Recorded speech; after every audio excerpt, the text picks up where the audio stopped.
The question of the lack of seriousness through the question of um, unseriousness, um, through an example from Hollywood, um, in order to enter into the Katechon question. So why am I anti-Katechon? The reason is because what we get in the so-called secondary Pauline letters is the message that uh, in order for the um, Katechon, who withholds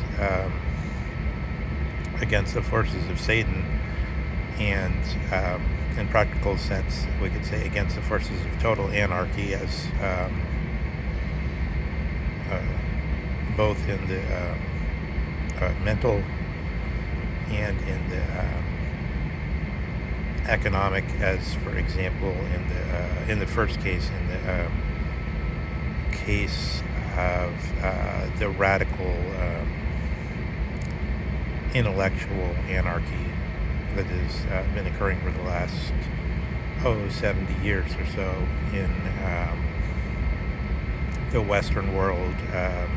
So, for example, that there's a totally different teaching in the law schools who have propounded the theory of personage of the corporations in order to allow the corporations to deal with property, because corporations aren't people. So CF, David Seapley, who's a great authority on this, who have a totally different philosophic basis. So both in America and in Europe, the philosophic basis of the law is a kind of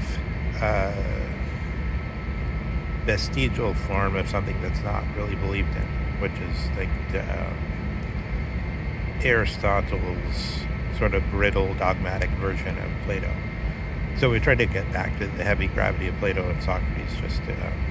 I put that just in parentheses. But anyway, this law school teaching is then set off against the teaching in the anthropology department. So Claude Levi-Strauss said Rousseau. So this is the mystery of why Rousseau is so powerful. Claude Levi-Strauss said, I think in his book on totems, his short little tract on totems, but maybe in the La Pensée Sauvage, he says Rousseau was the first anthropologist. So anthropology used to mean psychology because it's the study of the psyche, or the soul of anthropos. But after Rousseau's tract on the origin of inequality, it became about that. And so, for instance, there's this sort of like very bizarre account, because it comes from just prior to the time when evolution became sort of the absorbing idea of people. And it comes just prior to 1800. In Herder, you get just totally unheimlich reflections, because it's so close to the awareness of the theory of evolution, but yet still working from the old basis, where Rousseau theorizes that, because you see, without evolution, you have to assume all the species that are here now have been here since the beginning. And so he makes this notion that there's this things that some tribes have called junglemen, orangutans, because they look very much like humans, they're almost humans, are simply humans who have no culture, humans without culture, humans without going through the stages of ethnos, meaning village life, and polis, meaning a life where there's open discussion about, well, no, I guess there doesn't have to be open discussion, but Aristotle just understands it. Polis, political life, just means there's a awareness that everyone is living for the sake of the whole, which is a special awareness. But he assigns that also to some birds, and to even to, I think, some insects, to ants, hive of ants all living for the whole political life. We have a question of a strange moment where there's a confusion about our teaching. So you could see Rousseau is breaking in at this moment and planting ideas, spores, as though in our minds. It's very seminal. I think Strindberg, in his sort of megalomania, has said very unfairly, I think Ibsen is equally ingenious and powerful as Strindberg. That's Ibsen's hysterical masturbation is nothing compared to his seminal powers. So these are the spores that are in the mind through the idea, and the idea is evolution, and then this means we can no longer have all these things based on the pre-evolution world, and then you have a break. And so you still see that in anthropology department, and which is radically Derrida, a difference rather than hierarchy, post-Malinowski, which is also displays that break somehow in its latter form. Because you'd still say, like, the sources of some of the anthropologists were almost like just like classical scholars. Like Fraser's Golden Bough is just like a big giant work of classical scholarship almost. It's just a collection of it's like an encyclopedia of things that have been collected from tribes and stuff like that. It's not cultural anthropology in the way we think of it now. It's not a kind of the structuralist so-called anthropology where you try to look at all the concepts that structure a specific, as Ruth Benedict put it, personality writ large. It has a totally different flavor. So you have all these different sources flowing in, but you can see it clearly in a lot of universities. Just if you look at the law school, which powers politics, and then in the social sciences, which are doing something else, but then you get n number of forms of it due to the problem of specialty and different people being experts in different little hived off things, and so on and so forth. Okay, so from here, we can think within this anarchy. That's what intellectual anarchy is like that. So that's what we're in. But there could also be a different kind of anarchy. There could be kind of economic, political, physical anarchy, as you kind of see in South America, where you get like 140% levels of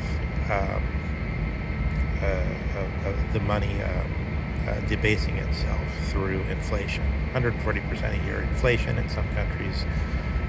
And that's a different kind of chaos, right? So that's a different kind of chaos. But the Katechon is that which holds off the full satanic situation of I suppose it's the Hobbesian situation. It's the simplest way to think about that. But the way Paul puts it is lawlessness. So that may be a form of the word nomoi, I think, like anti-nomoi or something. Or probably a nomoi, deprived of the nomoi or of the laws. But what Paul says, all right, so we're after that long bridge, trying to explain or trying to express this issue so that it's like I could be understood in some way. Let's get back to the beginning part, which is that Paul is saying that the current Katechon has to break in order for another Katechon to come in. So that's the point of the anti-Katechon. There has to be a break in that which is currently holding back the lawlessness in order for good laws to come in. So, like for instance, you have this to show on another level. Like there's all kinds of critiques we can see about what this lawlessness means. So, like Marx's version of law is that what he says is the bourgeois came in after the French Revolution, the Biedermeier in Prussia, and they installed, because they were wealthy, they no longer wanted to govern themselves, they wanted some people to govern for them, and that's who Biden and Trump are. And so, in other words, if you're poor, like the Athenians, then you have to govern yourself. But if you're wealthy, you hire somebody as a custodian for you to do it for you. And therefore, what Marx's critique is basically that all the law, it's not that we keep trying to piecemeal change some kind of law, like, let's tax the rich more, tax the corporations more, something like that, all the time forgetting that the law as a whole is fraud perpetrated against possessions of the bourgeois by the bourgeois. So that it just misses the mark constantly. But so the point is the Katechon has to break before a new and better Katechon can come to catch a situation in a different order. It's easy to speak of being free of all laws. So that's the claim, the hippie claim is, okay, we could just be free of all laws rather than bringing back a new Katechon. But then the answer is, you say you're free of all laws, but hippies have like long hair and it's like a rule pretty much. And then I'm talking at the beginning of hippies, right? And then instead of whatever was the reputable way to sedate yourself or to exhilarate yourself, you get this elastic form of so-called self-medication with hippies. So you get different ayahuasca or different things, and then much later, when that ceases to be a claim to a special freedom, but you see it's a way of life involving certain different norms and so on. Then somebody like Terence McKenna can come in from this present Katechon situation, and where there's like the intellectual anarchy is disappears, and then it's like instead some kind of scientism comes in, or kind of engineering mentality. Sam Harris, for instance, where you could still say, okay, let's do some kind of psychonautic research, but we'll understand it as a scientific experiment and not as real. And it's a scientific experiment because we make this distinction between the behaviorist world of the Descartes' extended world and this other place, this other Cartesian place called the I am, because I had this omnibus tandem, and I know I am in some way, even if this is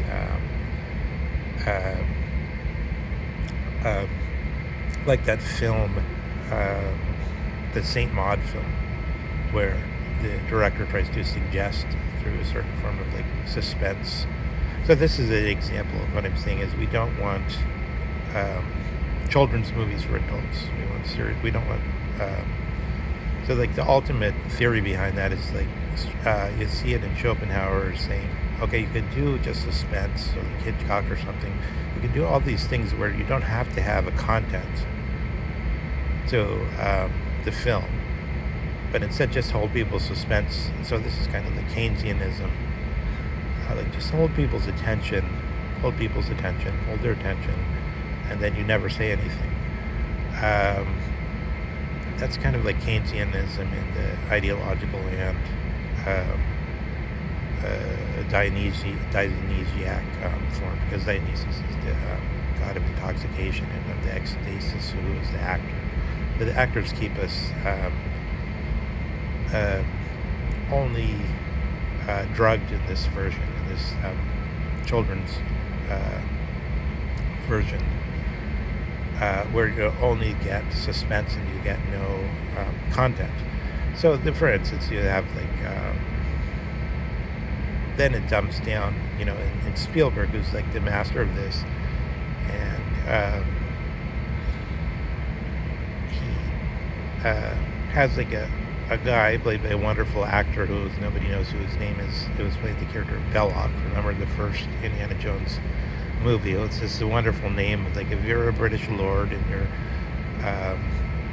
want to denounce the vulgar and you read your Belloc, right? That's the name of the villain, and it follows the Hollywood thing of the Nazis being, or of the Romans being played by British, and then of sort of somehow he weaves that in by having somebody who a British lord would read as the name of the villain working alongside the Nazis, which is a nice flourish. Things like this catch they entertain both the educated and those who are more drawn by the suspense of the moment when he, throws up the idol, speaks in the native language, the natives bow down, and then the suspense is that when Harrison Ford, Indiana Jones, runs away, we're not quite sure if he'll get away, right? That's how Spielberg plays with that. He quickens the pace. He causes us to get excited about the suspense about whether he'll get away or not get away. And the motion on the screen becomes more intense and so on. And then he'll play little rhythms of that. Like once he gets away, seemingly in the plane, then there's a snake. And we don't know if he'll get hurt by the snake or not. And so again, the suspense kicks in. This is the playing with the sheer momentary capture, right? Momentary capture, and never any substance. So in the same way, like this Rose Glass movie, I felt it was kind of like a high-end version of that. Oh, let's play with the suspense. There's not, is it really on the inner side of another dimension that the demonic scenes are occurring, or is it just that the person is mentally ill, but no, we're not told, so then we're supposed to think about that, and blah, blah, blah. So this is all, it's kind of like high-end stuff for children, because it's not really informed enough. It hasn't really thought through these things enough. It just has a gimmick, and it's kind of an interesting gimmick, but it's not done, it's just not done in a way that's been thoroughly thought through, or is really serious, or is posing a real question. So, I mean, if you had a movie that was had awareness of some of the questions Dugin's raising with regard to the Katechon, then that would be way more interesting, right? So you could actually make movies, probably, with all these techniques developed by Spielberg or whoever, but about things that are serious. So that would Schmitt would be more interested in that, right? So then we could tell Schmitt that he hadn't to become totally misdirected from where the actual the struggle is, and thrown into this utter forgetfulness where the just like imbecile engineers, we already assume we know the meaning of all the symbols, and